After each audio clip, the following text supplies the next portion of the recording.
Hello everyone, this is the Final Bosman, and on today's episode, you're gonna get a real bang for your buck, baby!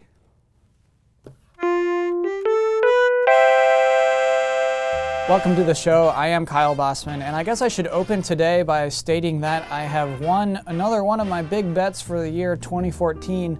Ground Zeroes is in fact the lowest rated Metal Gear Solid game mainline series on Metacritic, and there was in fact nothing I could do about it. And I have to be honest, this one hurts to get right, doesn't feel good, because I do in fact like Metal Gear Solid Ground Zeroes. You know what, I'll say love. I love Ground Zeroes. I love that game, and the scary thing about liking Ground Zeroes publicly is that now I am part of the problem. Today's list: 3 reasons why I feel crazy for liking Ground Zeroes. Reason number 1, Ground Zeroes is a stupid thing to buy.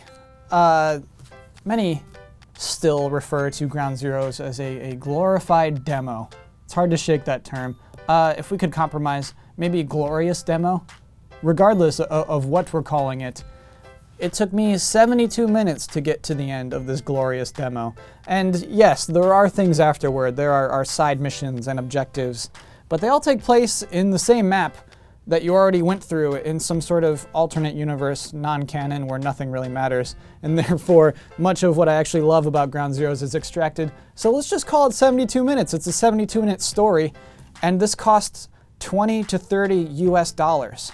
And that is, even in video game terms, a lot of money to spend on a 72-minute story. And with those names, Metal Gear Solid 5, Ground Zeroes, Metal Gear Solid 5, The Phantom Pain. I mean, those are both nonsense phrases. So there's really no indication whatsoever that one of these is a teeny tiny little prologue and one of these is a huge, enormous, full-fledged game. And unless you Google it, and even then if you do, it's pretty unclear what is going on there and what is which, and when Phantom Pain is coming out, nobody knows. Not even, it's just, when enough next-gen consoles come out, everything that could be working against this game is working against this game. If you like this game, you are an idiot! Number 2, I like it more than better games. So if we could rewind, Metal Gear Solid for the PlayStation was a revolutionary game for a young Kyle Bosman because it is a video game about hiding and sneaking. Sneaking in real life is a blast. I could sneak all day. Sneaking in video games is inherently boring because nothing in games matters. Why would you sneak when you can run out and shoot people? But what Metal Gear Solid did, almost by necessity, was create a scenario and a story in which you care about this character and his context, and you don't mind hiding. A game that the world around it means so much to you that you don't mind hanging out in a cardboard box for a couple of minutes.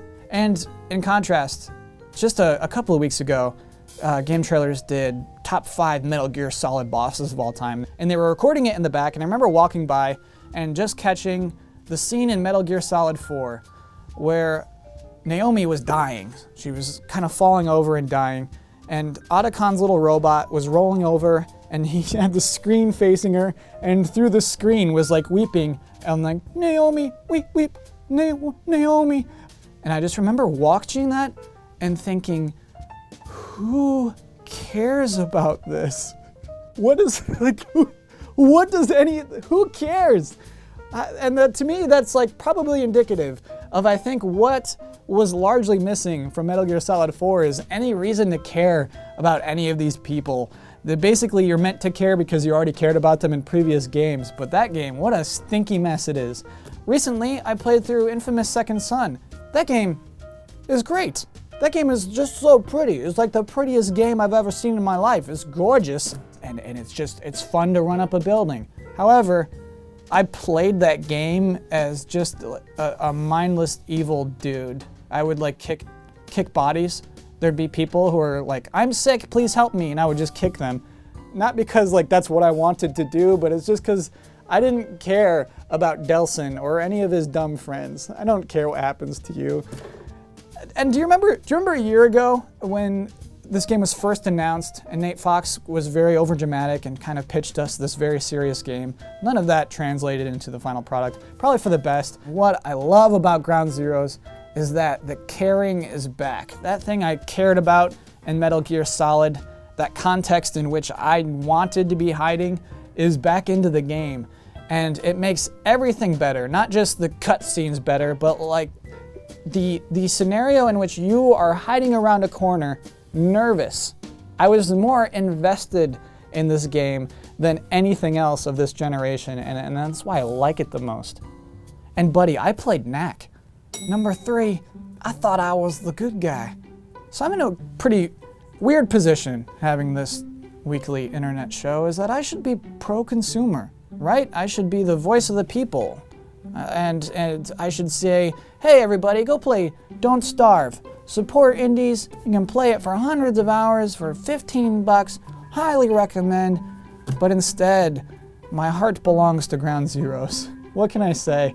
I feel like it is important, I guess, for any human being to have opinions, and here I am. I think it's important for a human being to be wrong sometimes. My wrong opinion today is that Metal Gear Solid 5 Ground Zeroes is worth $30, and that I have no problem buying that and telling all the other fat cat publishers that I'm willing to spend $30 on 72 minutes of great game.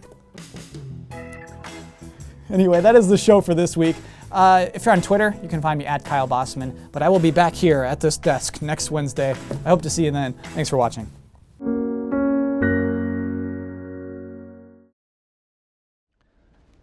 Hey man, found this oatmeal in the microwave, and I'm assuming it's yours. Yes, that is, I'm afraid. I'm sorry, I've just been very busy with all this work lately. You may have some if you'd like. No, gross, I can't stand oatmeal. Of course, yeah. I'm glad you're here, actually, brother, because I've been meaning to speak to you about something. Oh, what, you want to talk to me how I can boost my ratings some more? No, I mean to level with you, brother. You see, I was born as a shadow baby, meaning that I have no reflection, and also, apparently, no soul. I grew up at an orphanage in London, though that didn't last for long. There was one day, a bully was on my case, so I stabbed him in the gut with a soup spoon. And from that day forward, it was apparent that I could never be adopted by anyone. I had to fight for everything in my life. I fought for food. I fought for my education. I fought for my denim jacket.